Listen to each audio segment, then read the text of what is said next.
Happy New Year, everybody. Tuesday, January 1st, 2019.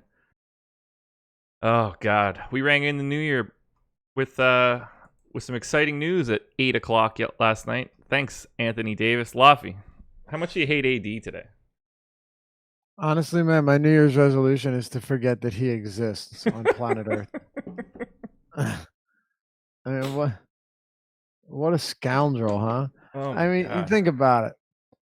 You think about it like this. First of all, you're moving slow. I'm barely moving, so we're on the same boat. You've got a guy playing in the National Basketball Association, and twice in the last 2 weeks is suddenly ill right before or right after tip-off. Nonsense. Now, yeah, you would think this would happen more often with other players, but no. Not only is Anthony Davis frail physically, but now his autoimmune system is failing him. I don't know what to make of it. This is why you always play Harden over Anthony Davis, I guess. A learning experience for everyone. It's really outrageous, though, that it happens again and again and again. And it honestly, Josh, at this rate, he's never going to change. You know, he's going to have some awesome games. He's going to win people some tournaments, but he's also going to ruin your nights. And he's going to ruin your night far more often than guys like Westbrook are and far more often than Harden. And you know what? When you look at, people talk about Joel Embiid being injury prone, right? Yeah, he missed a game the other day with a sore knee. He's been remarkably consistent this year from a health standpoint. He hasn't left a single game. No, he's been fantastic. Meanwhile, AD's like, it's 7:59. I'm going to sit this one out. I got New Year's plans. Yeah. I was going to say, I got dinner reservations. Jesus. Yeah. You hear this about Antonio Brown, too? That he threw a ball at a teammate? Yeah, like it wasn't actually the knee. It was a feud during practice, and it might have been with Roethlisberger and other guys, and one teammate said it was the embarrassing and the most ridiculous thing he's ever seen. I mean, my God, that is something else. Yeah. People need to realize what they're actually doing in life. It's, if you're Antonio Brown, just chill, man. Life's too good. I mean, you are one of the best athletes in the entire world. And to be fair with with Antonio Brown, I'm not grouping him in the Anthony Davis category because Brown's been extraordinarily healthy throughout his career, right? Yeah. Like he's missed some games from time to time, but not a lot. I mean, he's usually always out on the field. It's crazy, man. Sports is wild. But Anthony Davis, that's my New Year's resolution. Do you have one? Last year, my New Year's resolution was to drink more bourbon and get away from the beer. It went really well. It might not be good for me, but it worked. I drank a lot more brown liquor and a lot less beers. I think that's better for my health. I don't really have one right now. I haven't thought about it. Just be better, I think. Be better at everything. I like it. By the way, Happy New Year's from me to everybody else. Hopefully everyone had a good time, stayed safe, didn't get any dewies. Yeah, no dewies. And I was driving home from dinner last night, man, about 12 beers deep. No, I'm kidding. And I'm really kidding. Probably 9. No, I don't drive intoxicated, but the roads start. Was that? I don't do it anymore. It was of course, big part of my youth. Now that I have something to lose, it's different. When you didn't have anything to lose, life was lived a lot more recklessly, right? Yeah. But driving home, the roads are flooding, and I essentially hydroplaning.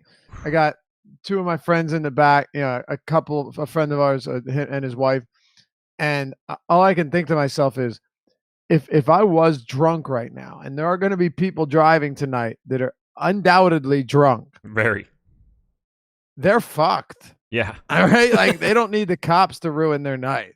It was crazy. That's not fun. It's so scary sober. So I can't even imagine sliding around bombed. Yeah. And you're from PA. I enjoy driving in the snow. I love it. I've never cared at all. It's always been a blast. I mean, even in thunderstorms, but when the roads are flooding and you have no control. Yeah. Yeah. Like the best part about snow in Pennsylvania was going to like a high school parking lot or something and doing donuts in a rear wheel drive car, so you could just spin and spin and spin. Yep. The good old days. Can't do that on the beach here. Nope, you can't. You get snow once every 2 years. I mean, I would still not mind living where you live. Yeah, it's not so bad. Everything has aside pluses from the and hurricanes. Minuses. Right, exactly.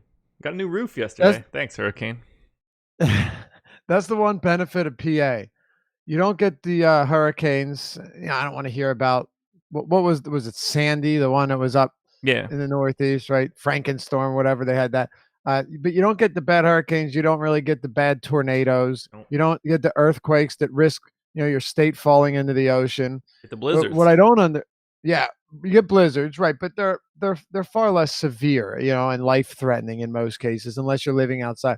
What I have trouble understanding is, how you live in Kansas, because at least in Florida where you have hurricanes, in Carolina you got beautiful weather. Same with California, right? Yeah. But in Kansas, you got wicked tornadoes, and you still have 4 seasons. Yeah. I'm with you. I'm with you. It's crazy. Obviously, I understand why people live there. I'm joking, but Laffy thinks Kansas sucks. That's what he's saying. The whole entire state. Yeah. Same with Oklahoma and Nebraska. Yeah. No, of course not. You want to rip through these games? Yeah, let's do it. Kinda, I guess. I'm starting to wake up. I'm starting to get there. I feel like I'm slowing down. I got my Red Bull. I got my coffee. Let's do it. There you go. First game up. 7:30 start. So on-air production meeting right now. Deeper dive at 5:30, I guess. What time does it start at? Tip for the Raptors Jazz is 7:30. So 5:30, 6:30. Yeah, 5:30 sounds good. Yeah. Okay. 5:30 sounds good. 106.75 implied total for the Raptors. 103.75 for the Jazz. I don't see a ton of interesting stuff here. This is not that redeeming of a fantasy game. If you want to play Kawhi at 8,900 on DK, sure. If you want to get to Ibaka or Siakam, sure. But I think most of these guys are just priced appropriately on every single site. Is anybody standing out for you for the Raptors? Because I don't see anything that just like immediately catches my eye. Before I jump in, I just want to say one more thing. Sure.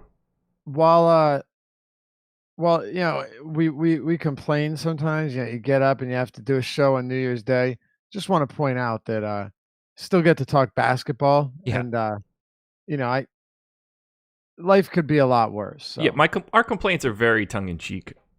Right, and I'm not. No one even commented about any. No assholes in chat. I'm just thinking about it now. Like, oh wait, I'm still sitting here talking about a sport I love, and didn't have to leave our houses. Right, and it's still pretty fun. Yeah, it's a blast. It's an absolute blast. Right. No, this. Where I stand, and you generally stand in the same spot when it comes to Toronto. And you kind of just hit the nail on the head. It's very simple. When these Raptors are reasonably priced, it's hard to get to them. Yeah. But I do think a guy like Leonard, when he falls below 9K, regardless of matchup, he is interesting to me. Now, DraftKings does a lot more. The dynamic pricing factors matchup in more than FanDuel. I don't even know if FanDuel does it all on a night-to-night basis when it comes to basketball. Doesn't seem 8,900. What's that? It doesn't seem it. Yeah, it doesn't seem like it. This is still a good spot to me, and I don't like playing Leonard often, but at sub 9K, he does still have quality upside. Utah is a good team, but they're not exactly world beaters right now on the defensive end. No. So I think if you're talking about are these guys priced right, Leonard is priced down from where he normally is. The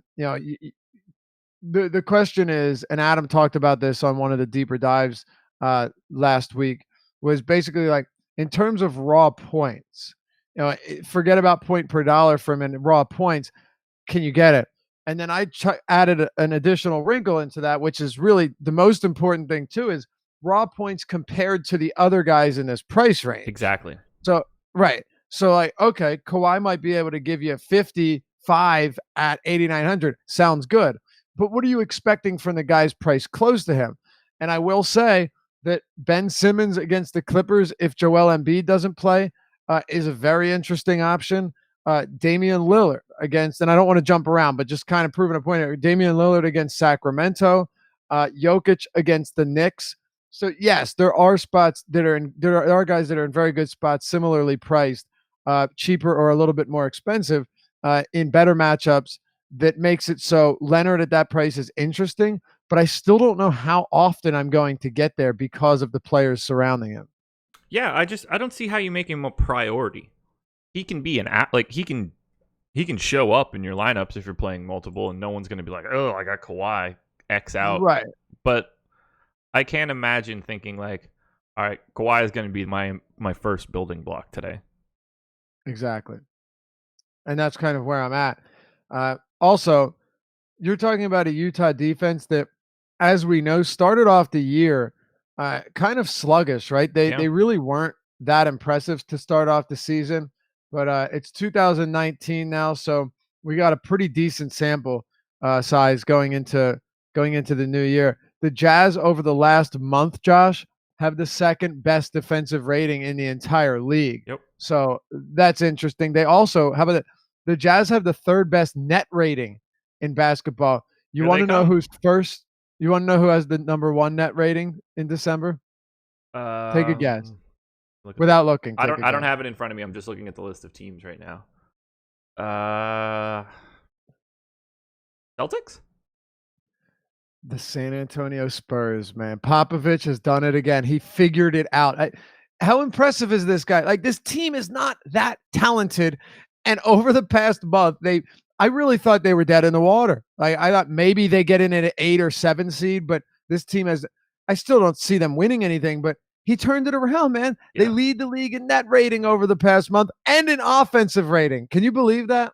Honest, I can't. And what's really crazy is like Marcus Aldridge's price is lower than it's ever been. if you judge this based on like their fantasy prices, you'd be like, oh, they must be getting smacked. Yep. Because Popovich has gotten guys like Bryn Forbes playing their best basketball right now. It's crazy. Dude's a wizard. Crazy. He's an absolute wizard. Yeah, Jazz, 6% better than average at limiting fantasy points per possession in their last 15 games. It's a staggering defensive record. Really difficult to prioritize Toronto. No question. Pricing on Yahoo for the Jazz side is kind of interesting. And I think Ricky Rubio for 5,800 on DK looks nice. That's a bit of an underprice, or FanDuel's an overprice. However, you really probably a little bit of both. Rubio looks really good on Yahoo, $20. Donovan Mitchell, 27. I think that's fine. But I don't really have much of interest on the Utah side. Like Gobert at 8K is great, but as we work our way through this, I'm sure there's 5 other centers at 8K as well. It's never fails. Exactly. It all comes back to relativity. Where are these guys priced? What do we expect compared to the other players around them? We have a game with a 230-point total. The Sixers Clippers has a 234-point total, Josh. Yeah. We know point totals aren't everything. When players are cheap enough, I'm absolutely willing to roster them. But it's difficult. There's no question it's difficult. So when I look at both sides, as you flip to Utah there, can you make arguments for certain players? Yeah. Rubio's probable. If he wasn't playing, then I think this would be an entirely different scenario. But it's kind of tough. Even like VanVleet, is he in play? I mean, he's 55 on DraftKings. On FanDuel, VanVleet is what, 55 as well? Yep. Do you have Yahoo pulled up by any chance? I do. He's 19. Yeah, so you're not getting him at a significant discount. No. And I don't know if anybody in this game is cheap enough to plug in where you'd feel great about it. You're gonna, if there's only 5 games, you're probably gonna land on some of these guys just by default. If that's the case, and you're running 150 lineups, which I like to point out, not all of our listeners do, and or our viewers do, and I don't every night. I know you didn't last night because you had stuff to do, right? And right. You can't be sometimes you can't be sitting around your computer. What guys, if you are running 150 lineups for this game, do you think you're going to have some of? And if you're not, if you're only playing 3 lineups, Are there any of these guys that you see finding their way into the small amount of lineups? So I just ran a FanDuel crunch on my reduced player pool. I don't have anything ready for DK, but VanVleet came up 37% of the time. He actually came up the most of any point guard in the list. Okay. And that doesn't totally shock me on FanDuel at that price point. If you're playing VanVleet, that's probably the best place to do it. I wouldn't want to have VanVleet be my most exposed point guard, but just, talking about that 150 crunch. After that, I got 5 of the 150 lineups with Kawhi, 5 with Siakam, 3 with Ibaka. I don't have anybody from the Jazz, if I'm reading this correctly, and I'd like to think that I am, but, of all the days, I got 8 lineups with Donovan Mitchell and 33 with Rubio. So I wasn't reading it correctly. I'm hungover. But not a lot. Let's just put it that way. There's not a lot of exposure coming out of Jazz Raptors today. No, and I think that's right. VanVleet seems to be the one guy that would make the most sense on FanDuel. And look, on DraftKings, it's not like he's a bad play. 5,500 is pretty reasonable. More reasonable on FanDuel. There's nothing around VanVleet for 5,500 on FanDuel. The next closest guy above him is Mudiay at 5,700. I wouldn't be super comfortable there with the way the Knicks have been playing. And then you're jumping all the way up to 7K for Rubio. And the guys below him are Reggie Jackson and Gilgeous-Alexander, TJ McConnell, Beverly. So VanVleet is sort of the safest guy in that gap. And now you've seen Derrick Favors' price comes up a bit because Jake Crowder was out last game, right? So you saw his ownership go up. And Joe Ingles, now that Crowder's back, should still, get a sufficient amount of run, but nothing that you're looking forward to. You're not playing Dante Exum anymore. Normally I wouldn't spend so much time on this, but with only 5 games, I want to reason it out. Fine by me. Yeah, it just, because we have to hit on everything. I feel like you're right on this. VanVleet makes the most sense. I'm not excited about Fred VanVleet here. I still think, especially in a matchup like this, with Utah's defense really beginning to put the seals on it, that he's not a high upside play, but he also feels like a relatively safe play, assuming this game stays close, and I think it will. Toronto's favored by only 3 points at home, and they haven't been nearly as dominant lately as they were to begin the season. Yeah, this one's just not that appealing. I wish I had somebody else that I wanted to point out, but I really just don't. Yeah, well, and we're not doing anyone any favors by mentioning every game or every player from every game and saying, yeah, I could see them being a good tournament play. Oh yeah, I could throw some Joe Ingles. Oh yeah, I like some Serge. Oh yeah. Derrick Favors. Yeah, lock it up. Pascal Siakam. Who's that helping? No one. Nope. I hear you. I'm gonna go to Milwaukee. Although Siakam's always interesting, just because his price seems to still be in a semi-palatable point. But even so, you're not gunning to get Ibaka in your lineups either. No, they're priced where they should be. Can they have a ceiling game? Exactly. Of course. It's just it's a hard thing to prioritize. Yep. They're not in any more advantageous positions than they normally are. Oh, okay. We got something to talk about here at least. Milwaukee Bucks hosting the Detroit Pistons. 114.25 for the Bucks. 103.75 for the Pistons. Huge favorites. Bucks defense fantastic. Pistons defense terrible. Pretty quick game. So we'll start with Giannis. 12-4 on FanDuel. 11-6 on DK. $55 on Yahoo. I mean, from a ceiling standpoint, I think it's pretty clear he's the best play of this entire slate. But I'm really not taking a big stand there. Right. but you're accurate in saying this. Yeah. It's weird about Giannis. I've done thorough research on this specific matchup for Giannis because I find it fascinating. The Detroit Pistons are a really interesting team. He matches up interestingly against them, and that's not really a good thing. It's not a terrible thing. but it's not a good thing either. First of all, the Pistons defense is respectable. It's really not bad. They're not excellent. They're not the best defense in the league. I think we all know that, but they're not bad either. And they've been decent against opposing bigs. They have a top. They have the 11th best defensive rating this season. In terms of pace, they play it right in the middle of the league. But when you look at some of these other numbers, we don't get it's unfortunate we still don't have the play type data, which really sucks for guys like Giannis really, really is helpful.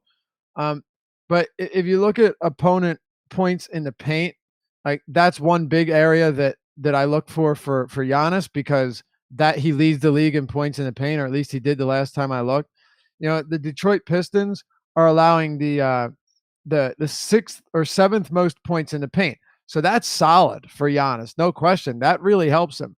But then they're allowing the 4th fewest fast break points. And they've also have the best rebounder in the league in the front court that takes away boards. Yep. So there are some good aspects of this matchup, and then there are some bad aspects of this matchup. But it is one historically, and we can at least take it back to the last couple of years. It is one where Giannis has kind of struggled, man. And I'm not necessarily sure all of the reasons. The Pistons are allowing the highest shooting percentage at the rim this season too. So there are aspects here that really favor Giannis, but the rebounding seems to be one area that has hurt him this year. And it's been past seasons too. He's not racking up those monster rebound totals that we see him do against inferior front courts. But I still think on this slate, based on those numbers, the rim protection numbers, which are surprisingly not very good, points in the paint, and so on and so forth, that he can still put up big point totals here in a game that, I don't know about you, but I actually think this game stays closer than that 10.5 point spread. I was kind of surprised by seeing that line. Yeah. I mean, I guess I shouldn't be. The Bucks are fantastic. So yeah, they're good. I was expecting like 8.5, yeah. But yeah. So what do you think on Giannis? Because this is kind of the number biggest, one guy on FanDuel for me. All right, it's kind of the biggest part of this slate when it comes to breaking it down. Yeah, I'd have a hard time getting away from him on FanDuel just looking at the rest of the positions. There's nowhere to really pay up at shooting guard, so you can naturally save there. If you don't like Blake, there's nowhere to really pay up at power forward. There are obviously center options in the mid to low tier every single night on every site. So I don't see it as like a situation where I would have trouble getting to him. And I feel like his output for today's game is one of the more steady options. Now, if Embiid ends up being out for some reason today, I fully anticipate that he's playing. But, if we get that, I expect him to, yeah. Okay. I'm a little less confident than you are. I'll defer to you on that one. What makes you less confident? Just the fact that, he's questionable with a knee injury, and we haven't really gotten any updates. He sat out last game. Fortunately, that game was a few days ago still, but it's not that I expect him to sit, but I have him as a true questionable heading into this one because he's their prized player. They're not going to risk anything when it comes to Embiid. No. So it's not that I'm saying I expect him to play or expect him not to play, but I'm not leaning one way or the other. Okay. Unfortunately, now we have to go ahead and assume that he is going to play, but I'm not confident that he does. Okay. That's all I'm saying. I hear you. Tons of Giannis on the FanDuel Crunch, a solid amount on Yahoo where he's $55, which is kind of pricey, but still. I'm in for Giannis. I'd be in for some Middleton, Bledsoe, Lopez. Only guy that I don't have a ton of interest in this game would probably be Brogdon, even though his minutes are trending up. I'd be fine getting any real part of this. I feel like I never get Khris Middleton right, so maybe being on him today, at least on Yahoo, is maybe not my best idea, but whatever. I'm telling everybody now that I'd probably like Khris Middleton, so if you want to fade that play, knock yourselves out. Might not be the I don't worst. know if anyone ever gets Khris Middleton right. Oh, man. I'm never there when he has that like 55-point night where he knocks down like 6-7 threes. It's just I've never had it. If Embiid doesn't play, and keep in mind this is a stellar matchup for Embiid. I know that Butler it definitely takes away from Embiid, but It's still a really good. They don't have a single player capable of guarding him. We'll get to that later. But whether it be Boban or Harrell or Gortat, like this is a massively lopsided spot for Embiid now. But if he doesn't play on DraftKings, you have Giannis at 11-6, and then the next closest player is Jokic at 9-8, and then on FanDuel it's Giannis, and then if Embiid is out, the next closest player is Kawhi at 10K flat, $2,400 price difference, which obviously leads you to one conclusion, and that would be that Giannis is going to be wildly popular. So I do 100% see the merit in fading Giannis in some tournaments. Now, I also I like him. There's no question. This could be a phenomenal matchup for him. But just kind of looking over everything, and we'll work our way through the process. We still have some games to get to.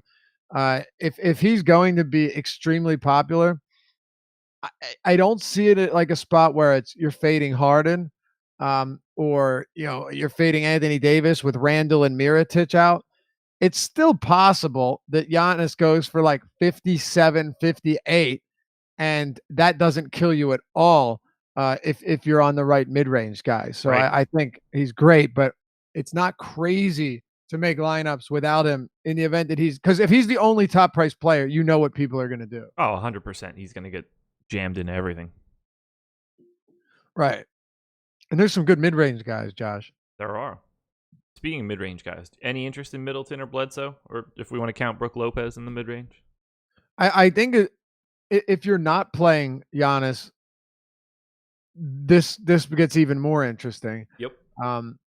Right. Bledsoe, it's tough with Bledsoe recently.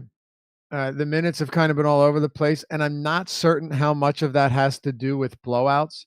But I wouldn't be surprised to see him, maybe settle into like a 30-minute per game role. It's a tough say, but George Hill is getting like 24, 25, even 28 minutes in games, but they've been involved in a lot of blowouts. So I really don't know exactly what we're getting there. And of course, Brogdon is seeing elevated runs. So Bledsoe's price is down, but it's still tough for me to get there. Yeah, you mentioned Middleton. That would probably be the one. That would be the other guy here that I find pretty interesting. He's still reasonably priced. He was a lot nicer at like 6,200 a couple games back, but it's not like 7K flat on DraftKings is terrible. And then with Brook Lopez, Brook Lopez continues to be an interesting play. He has, I think I rostered him quite a bit in this last time he faced Detroit, and he had 25 fantasy points.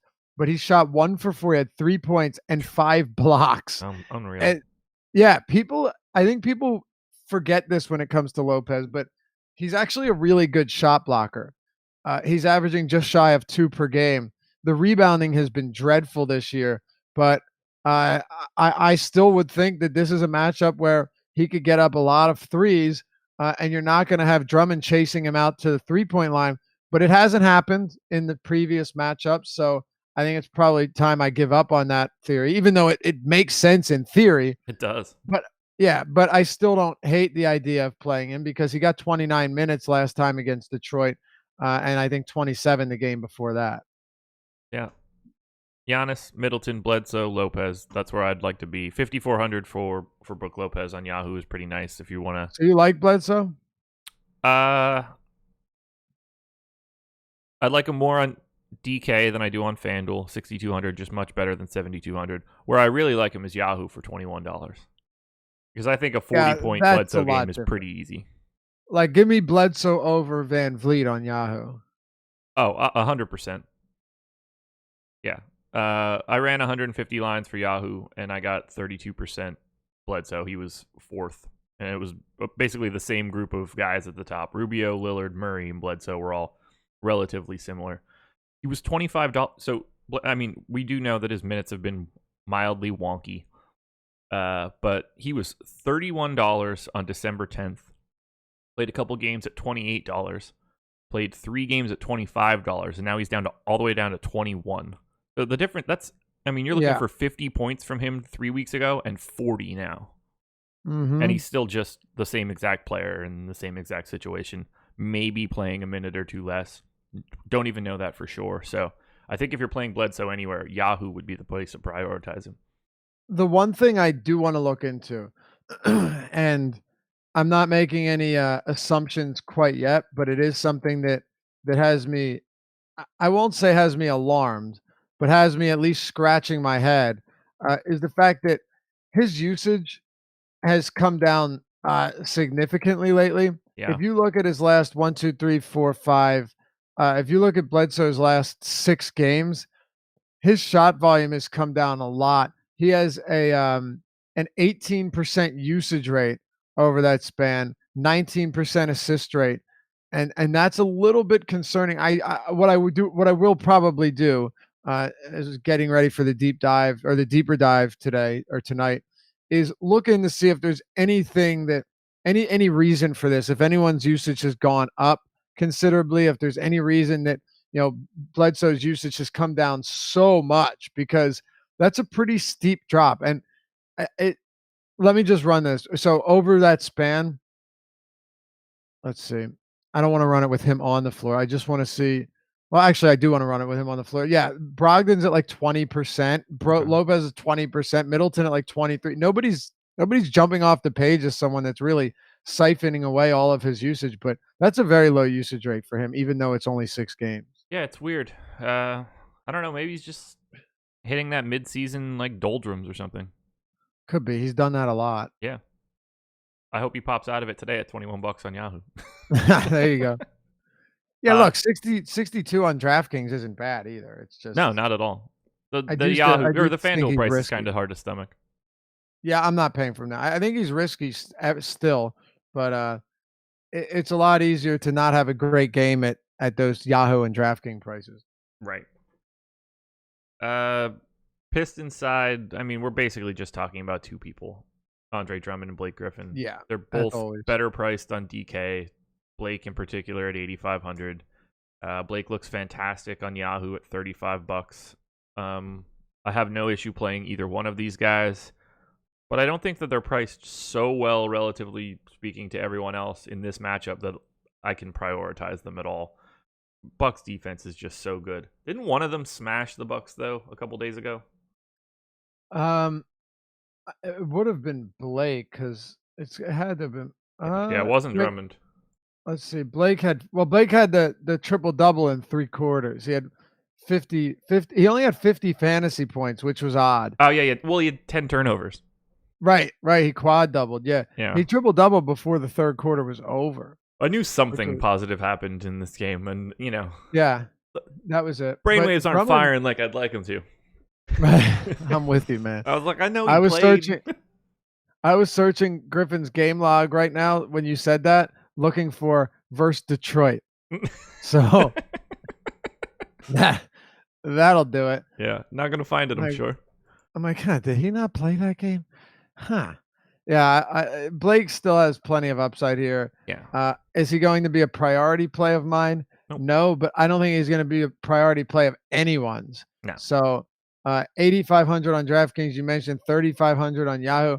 Those are good price points, man. On DraftKings or FanDuel, it's a bit different, where he's literally $2,000 more expensive than the next highest price power forward. Right. It's that's a tough sell. But you would know better than I do. I focus more on DraftKings than FanDuel, but power forward does not look especially appealing here.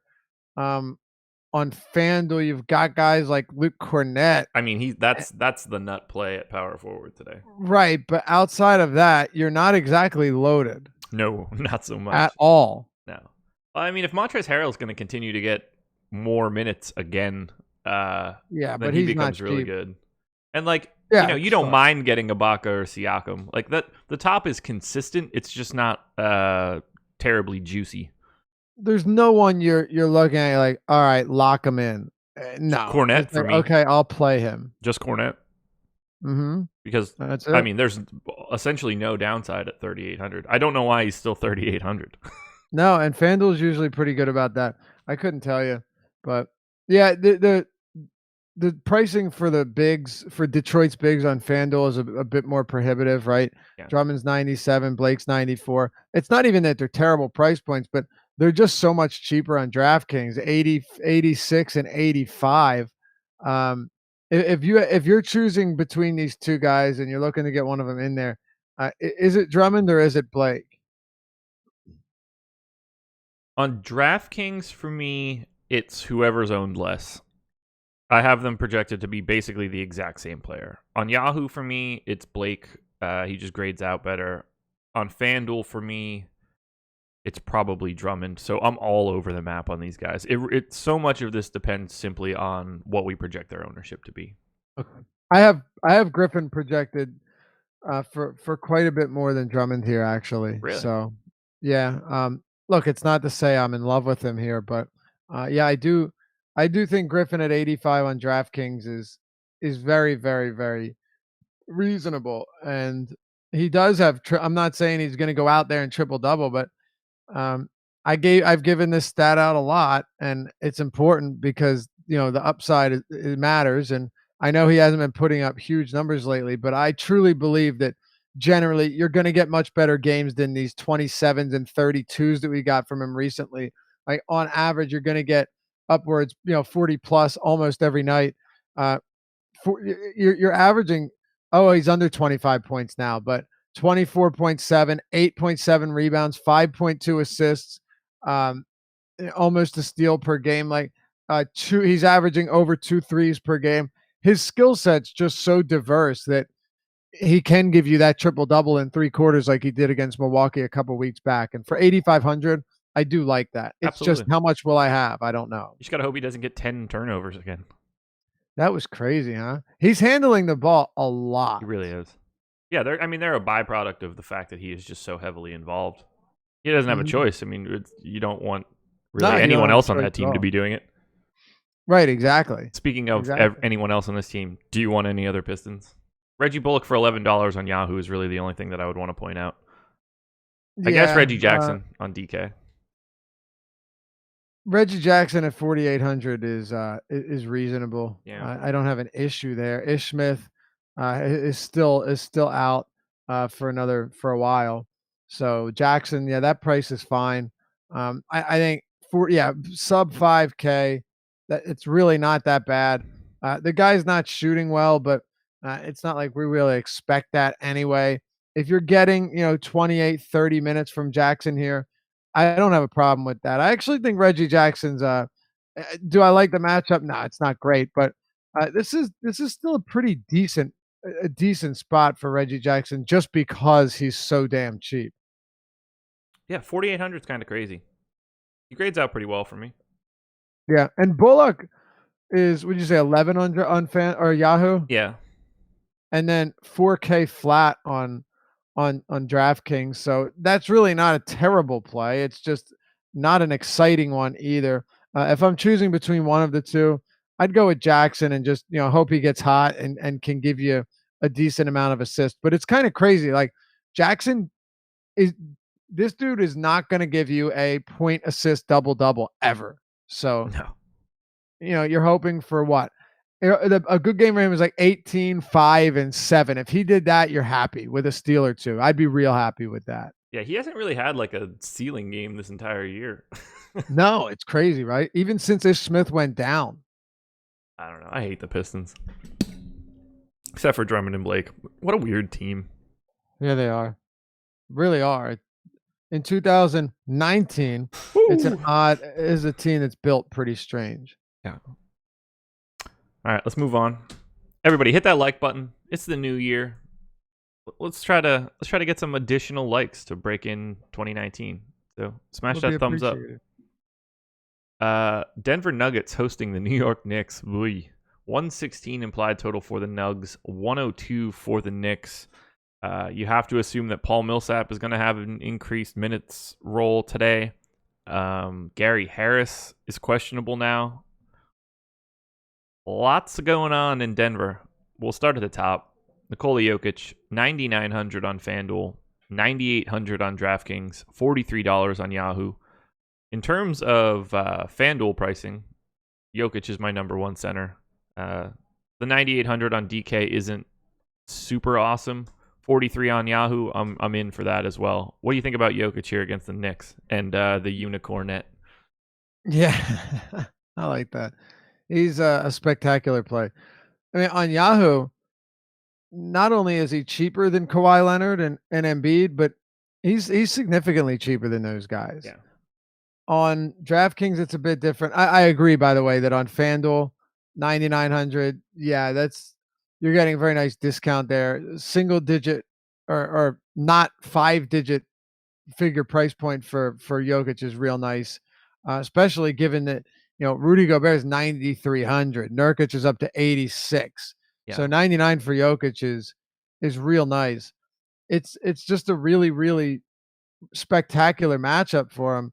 It doesn't really matter. It wouldn't matter to me if Kornet was playing 30 plus minutes at center, or if Enes Kanter was playing 30 plus minutes at the 5. Would not make a difference to me whatsoever. Now, Kanter might not even play, but it's just overall looking at Jokic here, I have a tough time believing that he can outright let you down, right?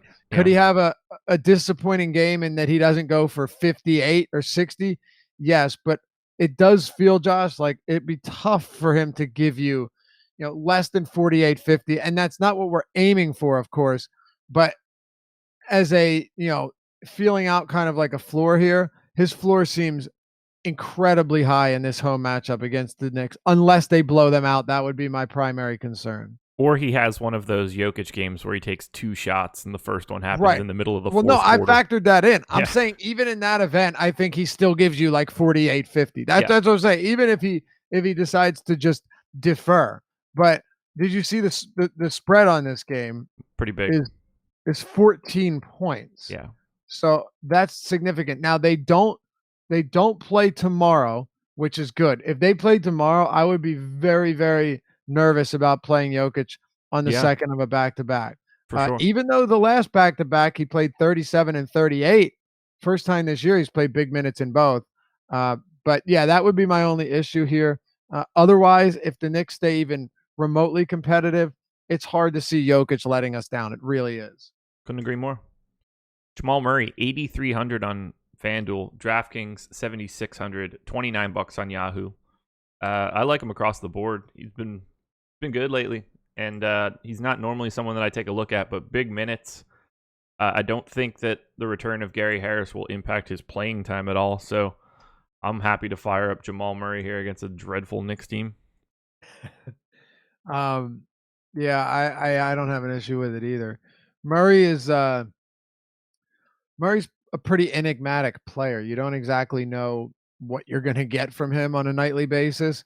One day he's giving you career high 13 assists in the first half, finishing with 15 assists, 57 fantasy points. And then the next 2 games, he goes for 27 and 19 fantasy points, right? Like we've seen that from Murray, but Murray's shot volume right now is sky high. Yeah. Just take his last 5 games. Those last 2 even, man, 24 and 27. That's insanity. Yeah, man. And we're obviously we're not projecting him for 25 and a half field goal attempts. No. But if you look over the Nuggets' last 5 games, Murray has been absolutely leading this team from a usage standpoint. Over that stretch, he has a 31.5% usage rate. Jokic is at 29.4%. Trey Lyles third with 22.9. But look at the rest of this team, and obviously Millsap being back in the lineup makes a bit of a difference. And the reason I say that is because even if he's not going to shoot a lot, he's still shooting more than Mason Plumlee. But you're still getting a lot of usage here. The only thing I would say though, if Gary Harris does play in this game, to me it does take a little bit of shine away from Murray because his price has come up. Sure. And now you're putting Millsap and Harris back in the lineup. Neither of them have wildly high usage rates, but compared to what we did have prior to that, just pulling up compared to what we had before that, with Plumlee in the starting lineup and Torrey Craig, it's definitely not going to help Jamal Murray. Oh, no. I mean, I don't see it as any sort of benefit. I'm just kind of hoping that he's coming into his own now. Oh, and yeah, really, no, I mean, question. Somebody's going to soak up a lot of fantasy points for this Denver team because the Knicks are bad. Look, I love the matchup. I'm just saying he becomes more volatile when you put better players in the starting lineup. Absolutely. That's all. I assume neither of us have really any interest in Millsap until we hear how much he can potentially play. Same for Gary Harris. Monty Morris is $12 on Yahoo. He's a guy that I look at as a potential punt. If Harris is out? If Harris is out, yeah. Or if Harris is limited. I think that he still soaks up a bunch of minutes. I don't think I'd be able to go there. If 54 on FanDuel, 47 on DraftKings. He's only 12 on Yahoo. That's the only reason. Okay. That's a little different. Yeah. Just not a particularly high per minute guy. No. I'd be nervous that if he comes down to like 22 or 20 minutes, that you get there's no meat left on the bone. So I won't have any Monty Morris if Harris plays. If he doesn't, it's a different story. But I would need to know that he was out. Personally. Yeah, he's not in play for me really on FanDuel or DK. That is simply just the $12 spot on Yahoo for me. But I don't. It's really hard to prioritize anyone outside of Jokic and Murray with everybody starting to slowly get worked back in. We got to see how these rotations are going to shake out with all the bodies back. Bye Trey Lyles, I guess. No, again, like Murray's price point has come up. One, because he's been playing well, and two, because his usage has increased exponentially recently. But both of those kind of correlate with the offensive lineup being, a skeleton crew, and with no Millsap and no Harris. Plug both of them in and say, okay, Harris is limited to 28 minutes and Millsap to 25. That concerns me a little bit at Murray's price point here. I guess we'll have to see that. I guess we'll have to see the comparative guys that are priced around him to see, because he's kind of in no man's land on DraftKings. Let me see.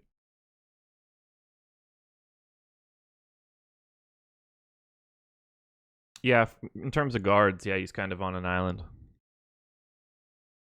Yeah, at least in terms of point guards, but I still think he has upside if everyone's healthy. By the way, like even if Harris and Millsap both play, I still think Murray has legitimately solid upside. I just think he becomes a lot riskier. That's all, because his price is way up. Yeah, more volatility for sure. I mean, look, he hasn't been above 7K in almost a month, and now he's 7,600 on DraftKings and 83 on FanDuel. You're not getting a discount on Murray. That's all. I don't even know how to talk about this stupid Knicks team. The pricing on FanDuel is ludicrous. Yeah, okay, so let's just say this right out of the gate. Luke Kornet on FanDuel and Yahoo, jam him in as much as you'd like. He's $3,800 on FanDuel and a power forward. He's $12 on Yahoo. You don't even have to bat an eye at it. Just do that. What do you think about him for 46 on DK? Because that's really not awesome. It's fine. It's still a nice play, but it's very different on FanDuel and Yahoo, where you can basically jam him in blind. Right. No, there's no question. It is definitely a difference. But I'll tell you what, I still think Kornet is viable here. I still think he makes sense. So do I. Cantor, by the way, I'm seeing now that Cantor's probable. I mentioned earlier that he was questionable. There is that. If we knew Cantor wasn't going to play, I think that would definitely make a bit of a difference here.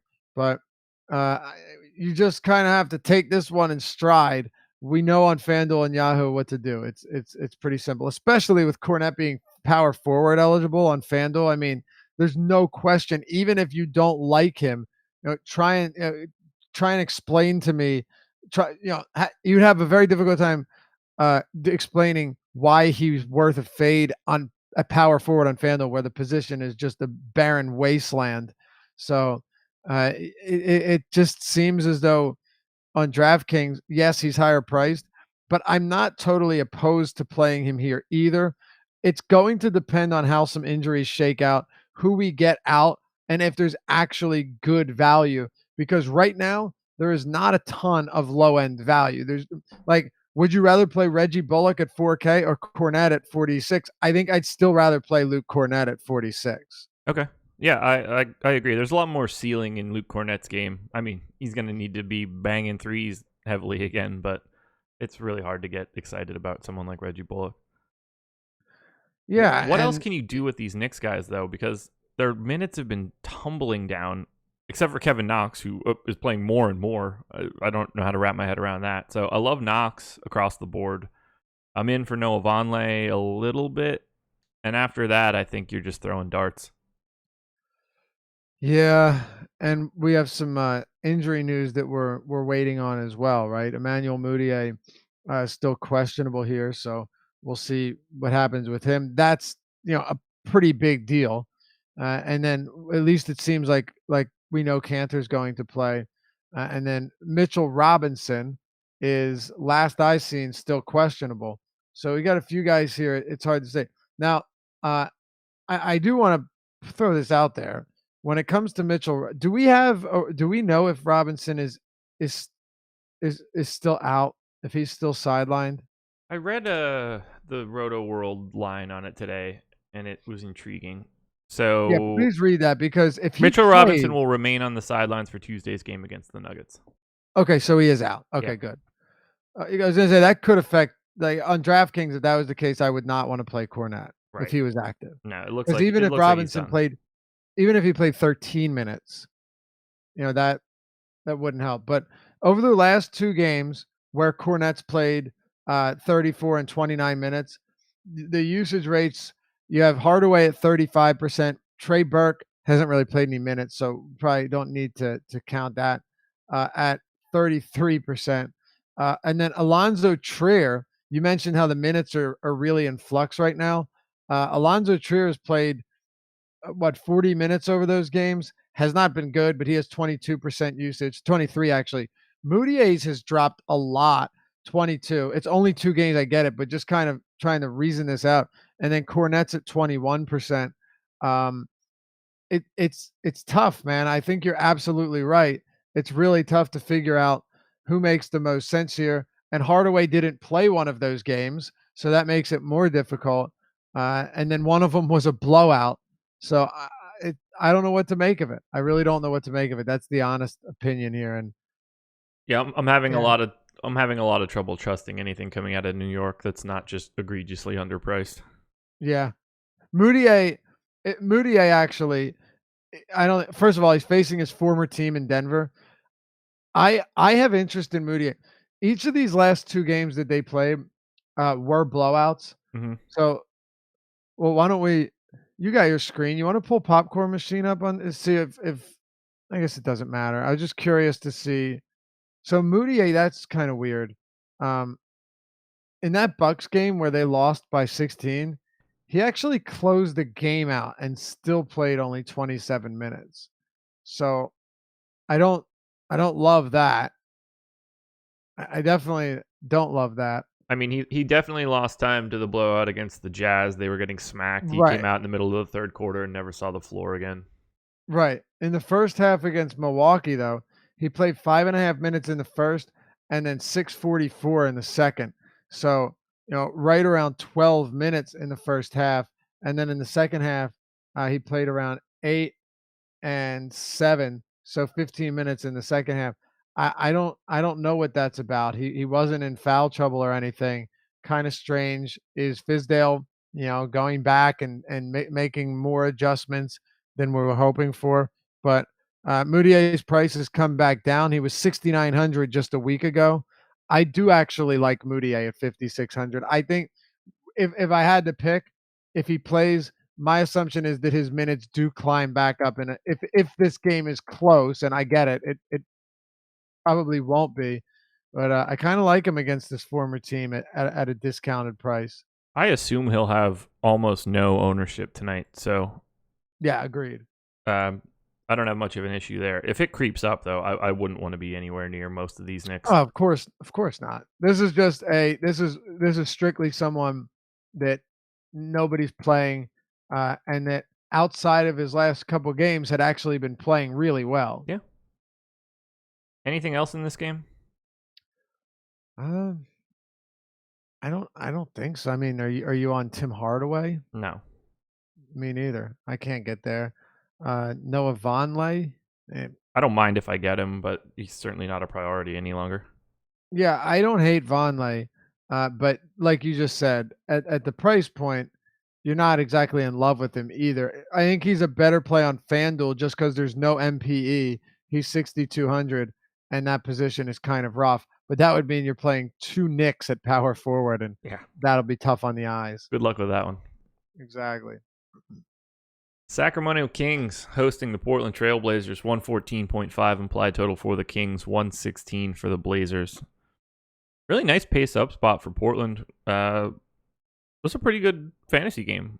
On the Sacramento side, I don't love a lot, but Yahoo has some really nice pricing. Willie Cauley-Stein at 26 looks good. I think Buddy Hield at 25 is tolerable.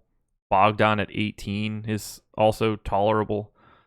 Some of this pricing is just really weird. Like, I'd be in for Shumpert on FanDuel at $37. God, stupid Yahoo pricing needs to add 2 damn zeros to their stuff so I don't ever mess this up. Shumpert for 3,700 looks great. I'd play like just about everybody on Sacramento that plays big minutes in this spot. Not in like volume or anything. You know, De'Aaron Fox 9,100 is a major price tag, but I'd be fine with having any piece of Sacramento right now. Yeah. Are you talking about everywhere or on Yahoo or what? Kind of just across the board. I don't have much issue with anyone that I would get to. Like, okay. I don't mind if I get Fox at 9,100. That's I'd rather play Damian Lillard at 9,200. So the relativity is a problem here, but like Fox for 8,200 on DK, no issue. Willie Cauley-Stein, Buddy Hield, Brogdon, like I think they can have good games in this spot. The prices aren't so crazy, and I just kind of like the up and down nature of this one. Nobody stands out as like fantastic, but I'd much rather get these guys than like jam in something specific from the Raptors and Jazz or the Pistons. Or like there's only so many games that look mildly appealing. And the Kings have enough pieces in this game where I'd rather just bet on the game being good. Sure, I totally understand that. And you have a 1.5 point spread, so I like that as well. De'Aaron Fox he's just been really good. I love what he's doing in his second season. I think he has exceeded any and all expectations. There's no question there, right? Like you look at him from his rookie season to this season, he's averaging 7 more points per game, 3.5 additional assists, an additional rebound, 0.7 additional steals. He's shooting way better. He's shooting more than 6% better from the field. Just all of the numbers. His effective field goal percentage went from 44% to almost 52%. He's getting to the line 5.6 times per game compared to 2.7 times per game, playing 32 minutes.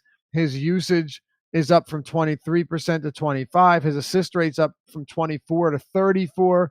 So all of these numbers are just way better, right? And we're seeing that.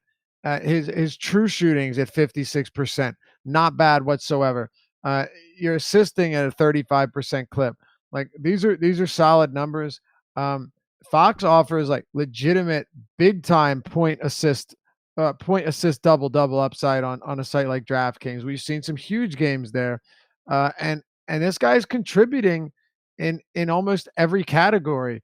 So I really do like Fox. He's been remarkably consistent too, right? Yeah. Like just look at his last 8 games. I won't include the one where he played his 6 minutes. It's just stupid. But DraftKings points 48, 46, 59, 40, 44, 43, 48, 48. Yep.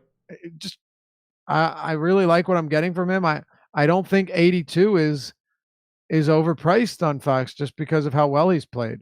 6, 8, 10, what is that? Last 11 games, if we throw out that fucking ridiculous nonsense in Minnesota, every single one of those games, except for a 26 fantasy point game against Minnesota as well, has been over 43 fantasy points on FanDuel. Like, that is remarkably consistent.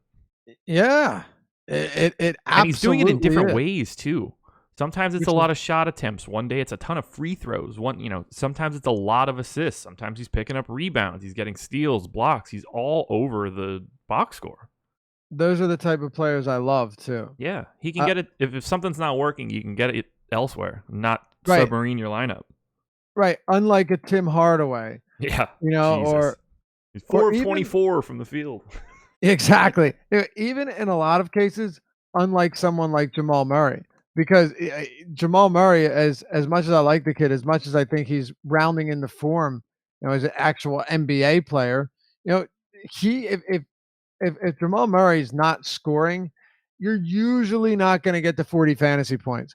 With Fox, he can give you 15 points, 14 points there, 13 points, and give you well over 40 fantasy points. Yeah. Over the last two, since the 14th of December, since we talked about those games, 1.34 fantasy points per minute, 27% usage rate, 39% assist rate. That is really, really good. And fantastic. He's worth that price point. Absolutely. Really like him here tonight.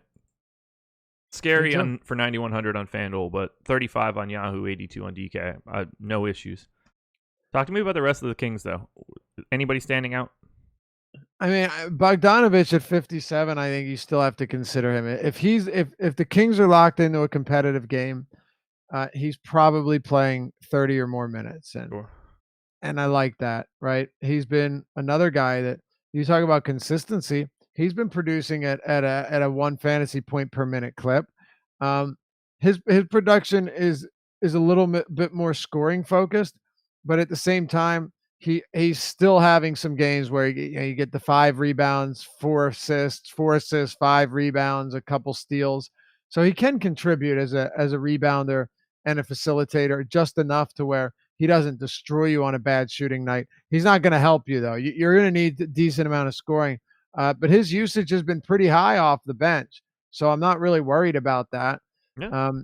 Yeah. So that price tag, I think he's still too cheap. Cauley-Stein, you talked about. I have no issues with Cauley-Stein. There are some other centers that we like a lot here, and Cauley-Stein it's probably a spot where I won't have a ton of him. And the reason for that, though, is Nurkic on DraftKings is 7,500, and at 7,500 compared to Cauley-Stein at 72, I'm taking Nurkic in this spot all day long. He played 21 minutes in a massive blowout over the Sixers at home last game, but played 32 plus in 2 straight games against Golden State, both of which were competitive. If this game's close, and there's nothing would indicate that it's not going to be, I'm giving Nurkic 30 plus minutes. And against Sacramento, I really like it, especially against a bigger front court with Cauley-Stein out there. So Nurkic at plus 300 is just too good of a play for me to load up on Cauley-Stein. Yeah, a big fan of Nurkic here. I like him on FanDuel. Love him on DK at that $7,500 price tag. Love him on Yahoo at 28 as well. I don't have a problem going to any piece of Nurkic on any site. Talk about Dame and CJ while I go grab another water. All right, go for it. Yeah, I like Buddy Hield as well. As you pointed out, you can go to a bunch of different players here, but I think some of it's site dependent. Where you come to like a De'Aaron Fox, I like him more on DraftKings. It's tough being basically the same price on Yahoo as Dame, and then Nurkic over Cauley-Stein. But and Bogdanovich, of course, is pretty much playable everywhere. With Buddy Hield, 68 on DraftKings is fine. 68, 69 on FanDuel is better. So I would just say take a site-specific approach with that. It makes a little bit more sense than doing it the other way around. In terms of Portland, this is actually a better matchup for Portland than it is for the Kings because you're getting a pace-up spot. The Kings actually average 5 more possessions per 48 than the Blazers. That's a pretty significant number. 5 additional possessions per 48 doesn't sound like much, but in terms of pace, in terms of how other teams match up, it's a lot. And the Kings are actually right behind Atlanta as the league lead in pace now. This spot is just pace up spot for everyone here, and it makes them that much more interesting. Damian Lillard, I really like Dame here. He's way too cheap, Josh. At 87 on DraftKings, great price point on him. 92 on FanDuel, I have no issue with. And then on Yahoo, he's only a dollar more. Sounds weird saying that. Then De'Aaron Fox, 36 and 35. It is a spot where I think Damian Lillard can smash. I love Dame in close games because as a second half scorer, he's one of the best in the league and always has been. Dame would be my favorite play here, along with Nurkic, who at $7,500 on DraftKings is just too cheap. 28 on Yahoo, also too cheap. On FanDuel at 8,700, I don't dislike him, but on DraftKings and Yahoo, he's that much more appealing. Totally with you on Dame. He's my number one point guard on FanDuel. I'd be playing him on DK for sure. I will be playing him on Yahoo. I agree with everything you said about Nurkic. The $8,700 price tag is kind of tough for one center on FanDuel just because there's so many other potential options. But right, I don't begrudge anyone for going to it. CJ McCollum, though, $6,100 on FanDuel, $23 on Yahoo. I don't really like him all that much on DK at 66, but he's one of my favorite plays on FanDuel and Yahoo just because of his price point.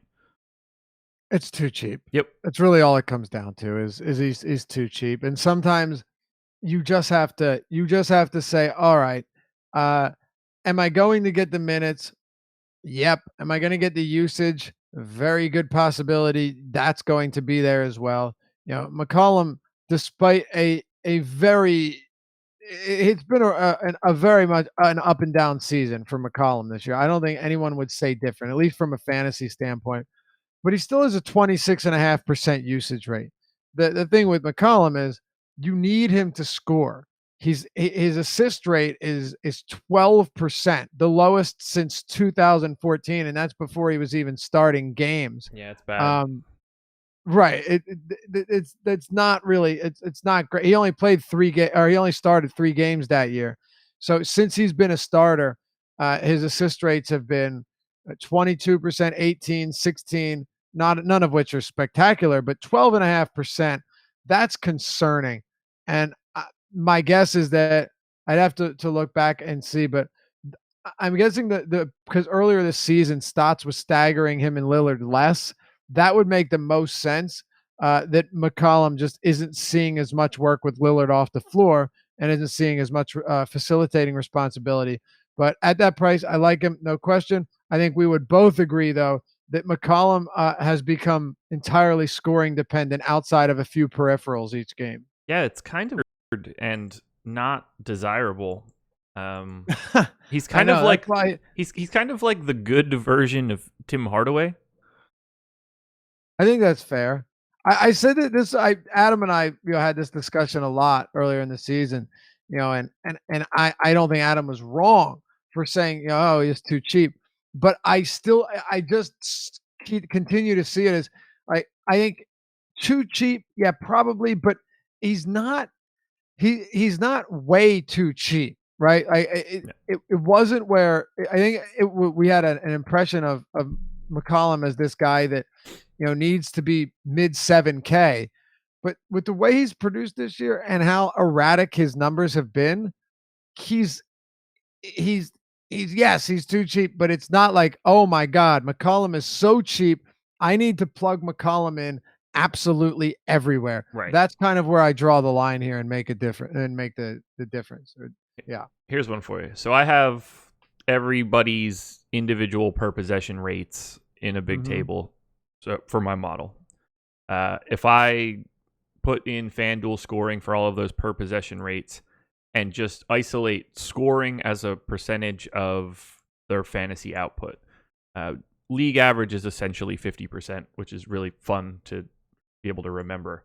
CJ McCollum, it ranks 7th in 800 plus guys in here in percentage of their fantasy production from points. He does it in 66% of his output is just scoring. The only guys above him right now, Grayson Allen, obviously a ridiculously small sample size. Redick, Troy Daniels, Eric Gordon, Antonio Blakeney, Colin Sexton. These are the guys that are around him. Like, all I'm doing is going to score. No other options. What is it? Did you say 66%? 66% of what I would project him to score on a per possession basis is just from scoring. If we look at like the opposite end of this spectrum, so if I go down to the bottom, we'd be looking at someone who would be a good example. Okay, so Draymond is 5th from the bottom. 28% of his fantasy output is scoring. Yeah, that is concerning, and scoring dependent players can do you really well, but there's a reason that they're that cheap, right? Like there's a reason that they're not super over, or that they're not, up around 8K. It's because they're so liable to just shit on you no matter what the circumstances are. So yeah, it's definitely a concern. By the way, I ran the numbers on McCollum and Lillard playing alongside each other, right? So last year, McCollum played 2,014 minutes with Lillard on the court, 991 minutes with him off the court, right? So let's see, 991, 30 of 5. So he played 33% of his minutes without Lillard last year. That's a good amount, right? Yeah. A third of his minutes came with Lillard off the court this year. This year, 6.9% of his minutes. 6.9%, Josh, with Lillard off the floor.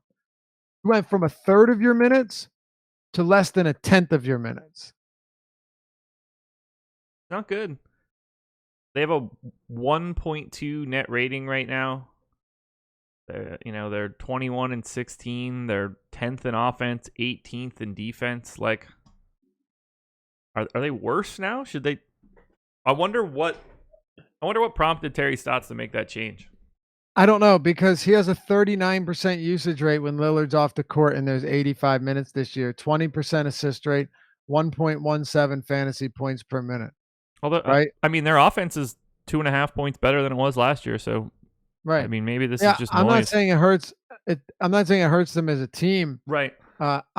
It's weird to think where you're getting bench production from. Maybe they think because they have like Seth Curry, like, oh, he can shoot off the bench, and Nick Stauskas can shoot off the bench. Obviously Stauskas is somebody that, outside of just spotting up and jacking up a few threes per game, is doing nothing for you. But it's weird to me that's the bench unit you're feeling comfortable with. 6.9% of your minutes compared to 33% of your minutes. That is outrageously. That's a huge disparity. And with Lillard on the court this year, 11% assist rate for McCollum, 0.93 fantasy points per minute. If he even played 20% of his minutes with Lillard off the court, he'd be that much better of a play. Oh, he'd be fantastic. He would also be more expensive right now, probably. Yep. Yeah. The funny thing, though, he has the same per minute production, actually a tiny bit higher this year than last year. Yeah. Weird. It's all weird. I don't know what to make of it all. It's an enigma this season. He absolutely is. I can't wrap my head around it. I don't know what to do, but I'm going to have him today, so go CJ. You want to close this out with your Sixers? Or do you have anything else from the Blazers? No, it's obviously the two, Lillard and Nurkic are the most appealing plays here. Aside from that, you're going to have a tough time, playing any of these other guys. Aminu's $12 on Yahoo, so feel free to jam him in.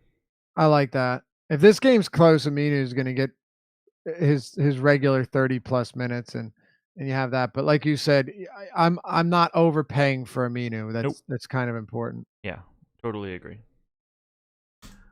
Clippers 118.5 implied total. Sixers 115.5. Clippers defense really bad. Sixers defense really good. 3-point line, biggest total on the board. Should be a fun one. We'll start with the Clips. Big pace spot too. This is a fantastic game for a late night hammer. As per usual, I have very little interest in like specifically pointing out guys on the Clippers.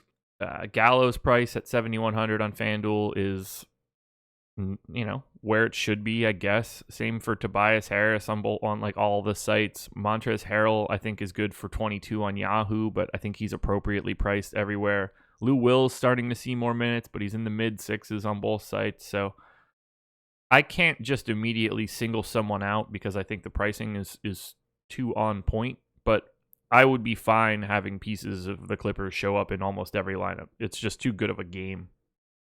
Yeah, I'm with you. I disagree that the Sixers defense is really good, though. I think they're slightly above league average right now. I think they should be really good, but with the bodies out there, but I don't think they have been. 5% better than the league average at limiting fantasy points per possession. Well, let me get a kind of I don't know the baseline. Like who is how much percent better than league average is the best defense? So the Sixers are 4th overall. It's Celtics, Pacers, Jazz, and Celtics, Pacers, and Jazz are all -6%. Sixers at -5%, and then on the bad side, Knicks are at +8%, Cavs +7%, Clippers +6%. So basically like a 5% swing. Yeah. That's crazy you have them that high. What are you on cleaning the glass? What metric are you using? So on NBA.com you can there's an opponent's like box score stats section. So it's the per possession opponent stats over their last 15 games. Oh, last 15. Yeah. Okay. Cuz on the year defensive rating is as it just points allowed per 100 possessions, and they're 12th in the league. Yeah. Over the last month, I had him at I don't know. I thought it was 13th or something. So I don't know. I think this. First of all, it depends if Embiid plays or not. Sure. If Embiid's off the court, their defense falters dramatically. A little different, but yeah, just a bit. That's definitely something that we need to pay close attention to. Let's before we close out the whole game, let's start with Embiid. Okay. What do you, if he plays, and I know this, I can say this right now. If Embiid plays, he's not going to be limited, so that wouldn't be a concern of mine. If Embiid plays, what are you doing with somebody like him on this slate, which is definitely different than your average slate, only 5 games and not a lot of high priced players? Because I actually, if he does play, I will have significant interest in Embiid in this matchup because, as you mentioned, Clippers defense has really struggled. Actually, over the last month, they rank, 28th in defensive rate, 114.3. That's bad, real bad. Right, especially for a team that's averaging 103 possessions per 48 over that span. So that's not good. We saw him again without Butler, but still dismantle them. 16 for 32 shooting, 41 points, 13 rebounds, 4 blocks, and 69 fantasy points earlier this season. That was in Philly, but still, it is a good matchup for him. Doc tried to stick Boban on him. That didn't work, but he actually did a better job than Gortat and Harrell would have been able to do. And Gortat, played 8 minutes and couldn't handle it. So if Embiid plays, he's 10-2 on DraftKings. On FanDuel, he's 11K flat. And on Yahoo at 50, that's too much for me. But what do you make of him at 10-2 on DraftKings? Yeah, if I'm playing him, DraftKings is the spot to do it. Mostly because of his proximity and price to Jokic. They're separated by $400 on DK. Mm-hmm. At that point, I'd rather have Embiid if I know that he's in. On FanDuel, Embiid's 11,000 and Jokic is 9,900. I would just much rather have Nikola Jokic in that spot than Embiid. Or you can easily then go to Drummond if that's your cup of tea today, or easily pay down. So I'd have a tough time really going for him on FanDuel. No issue with it. He should crush the Clippers. I just think that Jokic is a slightly better option. But on DraftKings, I see no reason not to prioritize him over Jokic with a $400 price gap, and the fact that this game should be, has a much better chance of letting Embiid play a full run, whereas Jokic can play 27 minutes tonight, and it wouldn't shock me. Right, that's where I'm at. Yeah, that's actually a really good point too. The blowout concern, isn't something that you're taking into consideration, like with everything, but there's a much higher probability, assuming Embiid plays, that he plays 35 minutes, and Jokic plays like 26 in a blowout. There's just a much higher chance that the Clippers aren't involved in a blowout, the Clippers, Sixers, and that Denver smokes the Knicks. You're talking about a 3-point line with a 233 total and a 14-point line with a 218.5 total. Massive difference there, Josh. By the way, I wanted to point this out. With Embiid on the court this year, the Sixers have a 109.5 offensive rating, which would rank 13th in basketball overall on the season. But with him off the court, they have a 100.8 offensive rating. That would rank 29th, ahead of only the Chicago Bulls. Ooh. His defensive rating their defensive rating with him on the court, 101.9. That would rank second behind the Thunder, who are at 101.7. So 0.2 points per 100 possessions worse than the Thunder. It would be second best in the entire league when Embiid is on the court. With him off the court, 108.4. That would rank 13th in the league. Massive disparities with Embiid on and off the court. It doesn't just affect, I can play Butler and I can play Simmons now. No, it affects everything on the Clippers side of the ball as well. Yeah, those are dramatic numbers. Dramatic numbers. Ooh. Yeah, the Clippers become so much more desirable if Embiid is not on the floor. Yep, the total rebounding rate drops by 4% with him off the floor. Is another deal. But interestingly, the pace increases by 4 possessions per 48. So that's pretty significant as well. The Sixers on the season are playing at where's their pace? Yeah, 102.6. The pace with Embiid off the court is 108.2. So that's your one benefit there. But from a defensive standpoint, that is a huge decline, and offensively, but the volume changes for guys like Butler and Simmons. What are you doing with Butler and Simmons if Embiid's off? Because I'm pretty certain I'm going to have a lot of both of them, despite what happened last game. I'll do you one better. I'm going to have a lot of Jimmy Butler on Yahoo if Embiid is in. He's only $29 and $6,900 on DK. I'd be fine with Jimmy Butler whether Embiid is in or not. And if he is out, he's probably one of the better plays of the entire day because of that price tag. Best play of the day, I would say. Yeah, I'm serious. I would put Butler as the top overall point per dollar play. And we talk about raw production and point per dollar. Well, it matters with point per dollar because I'm saying best point per dollar play, not at 3,800, but at 6,900. That's a big difference. I think you're right though that even if Embiid plays, Butler is viable at that price range. Look, the Clippers play at the 7th fastest pace, 233 point total in this game, 3-point spread. I'm with you there, but if Embiid sits, Butler will. I don't say this exact. This is not hyperbole. Homer. You're a homer. Dude, come on now, come on. I've been against Butler when you've been on him recently. It's true. If Embiid sits. Well, first of all, the spread will change. They'll probably be like 7 or 8. I think he'll move the line a lot, but it doesn't matter to me. I'll probably have Butler in every lineup.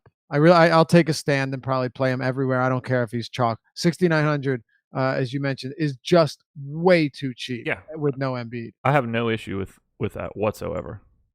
It totally makes sense, and I'd have no problem having a bunch of Simmons as well. I'm not as excited about it. Like, he's not priced well. Especially like Yahoo's real rough 42 is more than I would like to pay. But there's just too much opportunity there if Embiid's not playing. And they're not filling it with guys that are going to like soak up tons of usage. If Embiid sits and you get 25 minutes of Amir Johnson or something, That's just more appealing for Simmons and Butler. Yep. You'll like this. Butler 30.3% usage rate with Embiid off the court, 20% assist rate, 10.5% rebounding rate. Which, by the way, if you're not familiar with the rates and you're just looking at like per 36, 10.5% for a guard, not Ben Simmons or Westbrook, that's not bad at all. Like 10.5, that's a decent number. 1.3 fantasy points per minute. So 30% usage, 20% assist rate, 10.5 rebounding, 1.3 fantasy points per minute.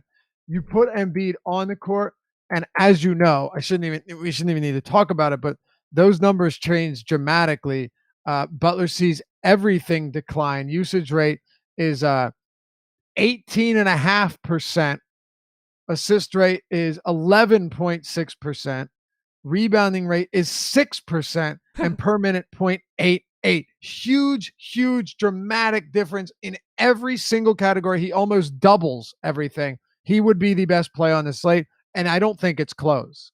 I completely agree. It's hard to go a different direction. All the signs in this game are fantastic if Joel Embiid is out. Agreed. Like, it's terrible defense on the Clippers side. Big pace spot for Philly. All of Butler's numbers go up. Yeah, he becomes the best player of the day. Yep. And you talked about Simmons a little bit. Is he priced as nice as Butler? No, but this would be a spectacular matchup for him. Yeah. There's nothing about this that I don't like. So yeah, Simmons is not priced as nicely as Jimmy Butler is, especially on FanDuel, right? He's 9,800, but Butler's 8,500. By the way, I would absolutely still have a lot of Butler on FanDuel if Embiid is out. Sure. None of him if he plays, but a lot of him if he's out. Simmons at 9,800, it's tougher, but I wouldn't totally fade him. Simmons is 42 on FanDuel or Yahoo. I think that $8,800 price tag on DraftKings is actually most appealing. And then you look at this Clippers team; they're allowing the fourth most fast break points in the league, and they're allowing the fourth most points in the paint. They're also allowing the second most second chance points. So how do you not like all of that? Those are all areas that Ben Simmons can excel at and get to the basket. Man, everything about this spot is really, really appealing. The only thing that would make it better is if the Clippers were allowing a real high shooting percentage at the rim. Oh, wait, they are the seventh highest in the league. It's a good spot, man. Yeah, you can't beat it in those cases. Do you want anybody else from Philly? I think Redick's cheap enough, right? That blowout last game, I'm willing to throw out for all of these guys. Yep. Hey, Redick facing his former team at the Staples Center too. It's true. So that should be fun.